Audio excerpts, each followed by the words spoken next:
Hey, how's it going? Look, we need to talk about something that's blowing up on the internet. I felt I needed to comment because you've probably seen this going around.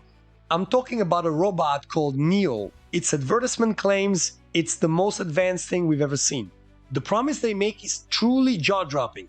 It's a robot that looks like a person, is 1.70 meters tall, weighs 30 kilos, and the idea is for it to live in your house. The plan is for it to be like a helper that does everything.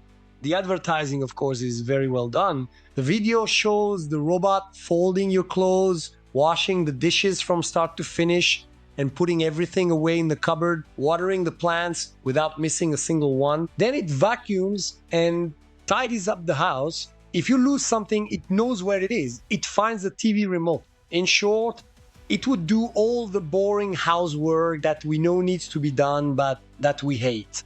And best of all,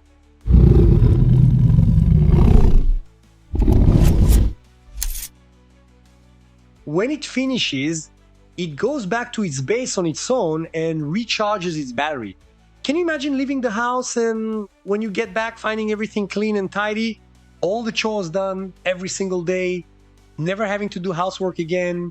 It's an incredible idea. Or let's think about someone who has difficulty moving. A machine like this could be a very useful personal assistant. It's something that would help a lot of people. The craziest part is that it's already being sold. Now, it seems like the biggest tech launch of the year.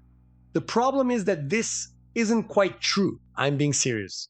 What we see in the video isn't the real product. First, this is a pre-order, meaning you pay now to maybe receive it later. You can go to the website and choose the color. The prices are absurd.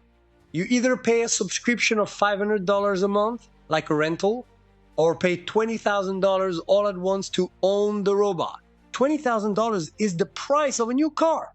You pay a $200 deposit to get in line, and deliveries, they say, will begin in the United States next year. But they don't give an exact date. But let's get this straight. My main problem isn't even the price. I know the amounts are huge, but we're talking about the first helper robot that looks like a person. Nobody expected it to be cheap. The target audience for this is obvious. Very rich people who care more about free time than money, or those people who need to have the latest technological novelty before everyone else.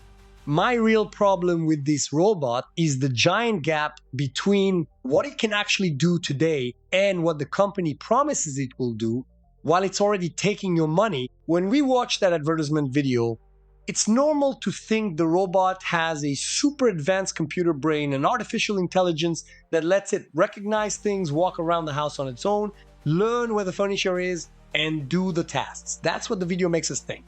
But that's not what happens.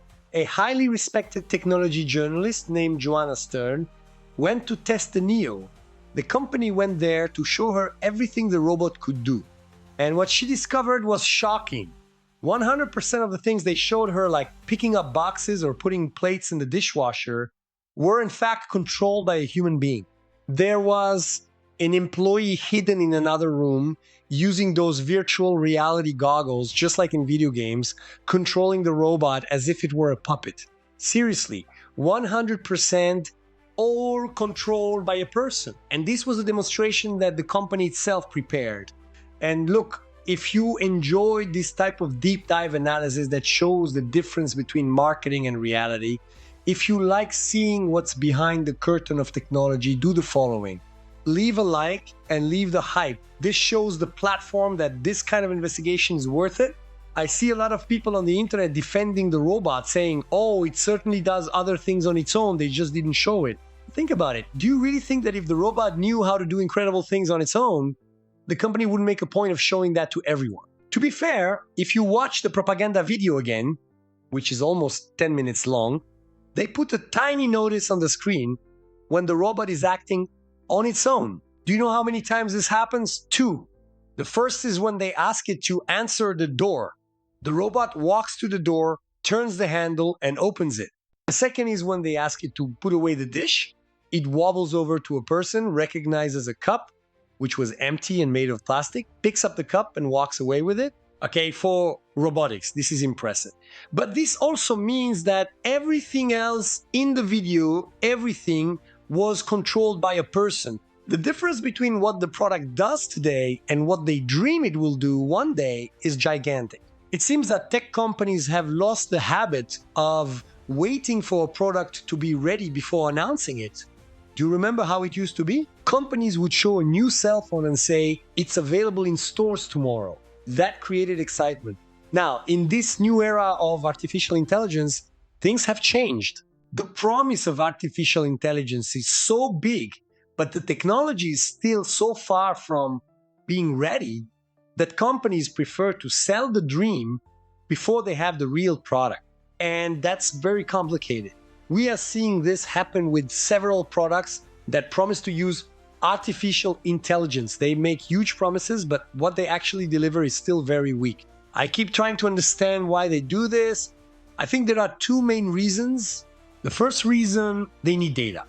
The system in Tesla cars that drive themselves is a perfect example. For this Neo robot to be everything it promises, it needs an artificial intelligence that learns non-stop.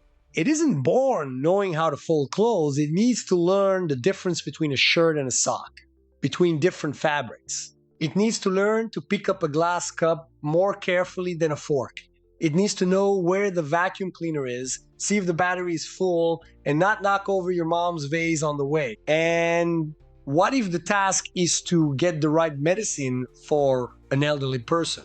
It cannot, under any circumstances, make a mistake. Tesla did something smart. It put millions of cars on the street and let people use the driving system, warning that it was a test, to collect information from millions of kilometers. The cars were seeing how humans drive and were learning. The challenge for the home robot is the same, only it's inside your house. And your house is 1,000 times more complicated than a road.